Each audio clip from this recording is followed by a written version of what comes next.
Bonjour les CM1, j'espère que vous allez bien. Donc nous sommes lundi 11 mai, je vous fais la correction de vos deux exercices que vous aviez eu à faire jeudi, page 85 numéro 14 et page 85 numéro 15. Alors, on était dans la révision de choses qu'on avait déjà vues, c'est-à-dire là, comment multiplier par 10, 100, 1000 un nombre décimal.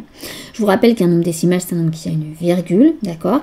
Et c'est un nombre qui, donc, là, si jamais je le représentais sous cette ossature-là, par exemple, ici je pourrais avoir des centaines, des dizaines, des unités, des dixièmes, des centièmes, des millièmes. On avait vu que si on multipliait un nombre décimal par 10, qu'est-ce qui se passait? À ce moment-là, mon nombre s'agrandissait. D'accord? Mon résultat était plus grand. C'est normal, je multiplie. Et à ce moment-là, on avait remarqué qu'on décalait ma virgule d'un cran vers la droite.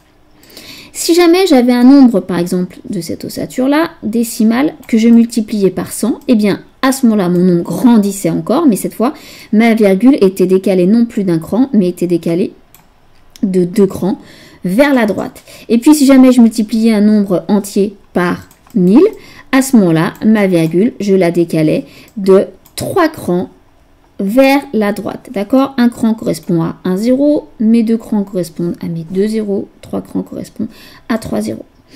Et quand on divise, on avait vu qu'on faisait le phénomène inverse. Si je divise par 10, ça veut dire que cette fois, mon nombre va rétrécir. À ce moment-là, je n'allais plus vers la droite, ma virgule partait vers la gauche et reculait d'un cran vers la gauche. Si jamais je divisais par 100, ma virgule reculait de 2 crans vers la gauche. Et si je divisais par 1000, ma virgule reculait de 3 crans vers la gauche.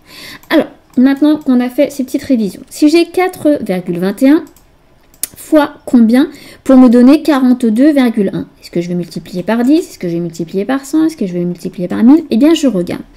Ici, ma virgule, elle était derrière le 4. Et quand je regarde dans mon résultat, maintenant, cette virgule, elle est derrière le 2. Donc, qu'est-ce qui s'est passé? Ma virgule, regardez, elle s'est décalée d'un cran vers la droite.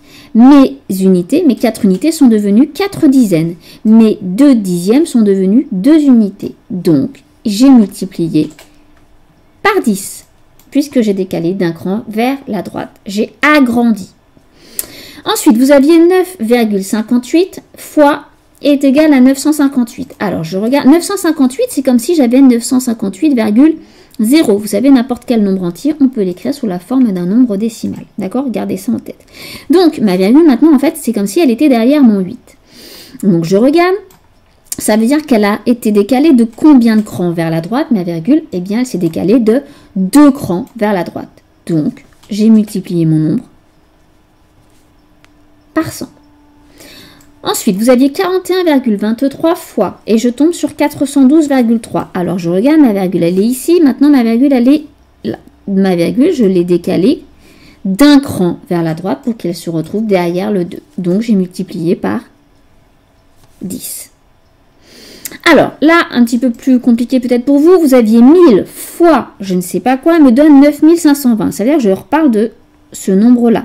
9520, c'est le nombre agrandi. Une fois que j'ai multiplié par 1000, j'ai 9520. Donc, c'est-à-dire qu'ici, il était plus petit. D'accord? 9520, c'est comme si ma virgule, elle était ici. J'avais 9520,0. Donc, si je fais l'opération inverse, c'est-à-dire pour le retrouver divisé par 1000, il va falloir cette fois que ma virgule, elle se décale de 3 crans vers la gauche. C'est-à-dire ma virgule, je la mettrai derrière le 9. Donc, j'aurai 9,52. Si vous m'écrivez 9,52 ou 9,520, c'est la même chose.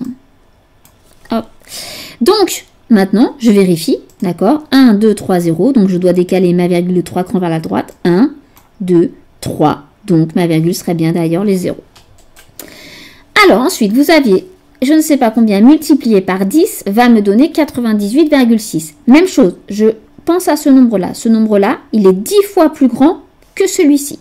Donc, pour le retrouver, il faut que je le divise par 10. Quand je divise un nombre décimal par 10, je décale ma virgule d'un cran vers la gauche. Ça veut dire qu'ici, j'avais 9,86. Et je regarde, si je multiplie par 10, hop, ma virgule va automatiquement basculer derrière le 8 pour me redonner mon 98,6. Même chose, alors, je ne sais pas combien multiplié par 10 doit me donner 251,2. Pareil, mon 251,2, il est 10 fois plus grand que le nombre ici. Donc, pour le retrouver, je le divise par 10. Pour diviser par 10, on décale ma virgule d'un cran vers la gauche. Donc, le nombre que j'avais ici, c'était 25,12. Si je multiplie par 10, vous voyez bien que ma virgule, je vais la basculer d'un cran vers la droite. Ce qui me donnera bien 251,2. 75,98 fois 10, 100 ou 1000, je ne sais pas, me donne 759. Alors, je garde. Là, ici, ma virgule, elle est derrière le 9. Et là, elle était derrière le 5. Donc, pour qu'elle bascule derrière le 9, je dois décaler ma virgule d'un cran vers la droite. Donc, ça veut dire que j'ai multiplié mon nombre par 10. Un cran signifie, je décale d'un cran parce que j'ai un 0 dans 10. Et vous aviez, je ne sais pas combien, multiplié par 1000 me donne 59,2. Ça veut dire que ce nombre-là, il est 1000 fois plus grand que celui-là. Donc, pour trouver l'opération inverse, je vais me décaler vers la droite. Je vais vous placer des petits zéros là pour m'aider. On peut mettre autant de zéros qu'on veut devant.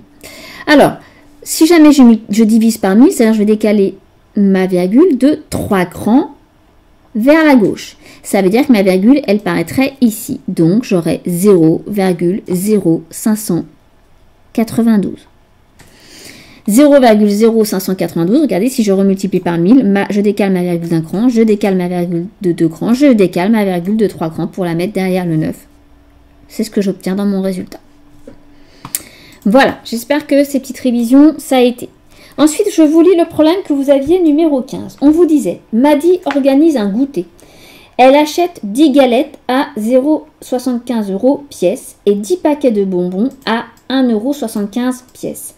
A-t-elle assez d'argent avec 30 €? Alors, a-t-elle assez d'argent avec 30 €?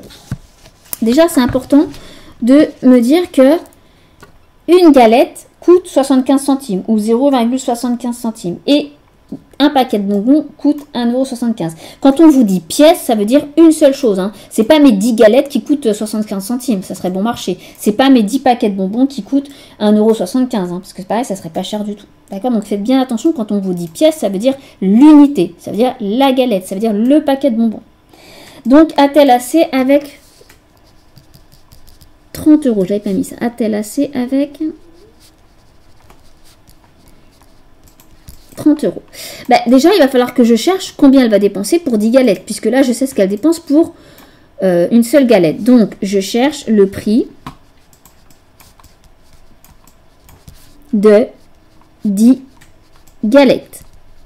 Alors là, je ne suis pas obligée de la poser. Hein. On vient de voir que multiplier par 10, 100 000, un nombre décimal, c'est très simple. Donc, je vais faire mon 0,75 fois 10. Donc, comment je fais? Je sais que je multiplie par 10, donc je vais décaler ma virgule d'un cran vers la droite. Pourquoi vers la droite? Parce que j'agrandis mon nombre, je multiplie. Donc ça fait 7,5. Donc 10 galettes coûtent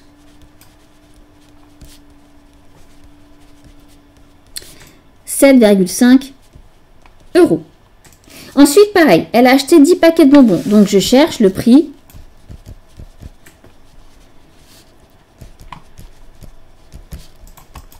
de 10 paquets de bonbons.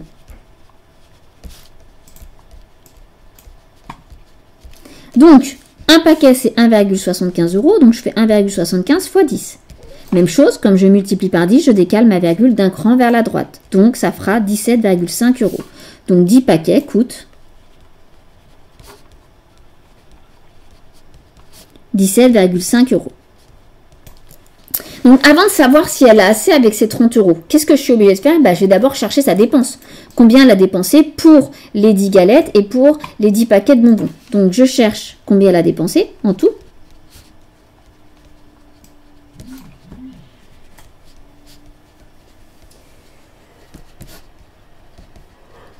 Donc, cette fois, je vais faire mon addition. Donc, je vais faire 7,5. Enfin, je vais commencer par 17,5. Je vais mieux mettre le plus grand nombre en haut. Plus 7,5. Je vous rappelle, hein, addition de nombres décimaux, on veille à bien aligner nos virgules, les unes sous les autres. Enfin, alors, 5 plus 5. Et je mets ma virgule pour ne pas l'oublier tout de suite. 5 plus 5, 10. 7 et 7, 14 et 1, 15. 1 et 1, 2. Donc, elle a dépensé 25 €. Donc, est-ce qu'elle aura assez avec 30 €? Bah oui, elle aura assez d'argent, oui. Elle aura assez d'argent avec 30 €. Elle aurait même encore pu dépenser 5 € si elle l'avait voulu. Voilà, j'espère que ça a été.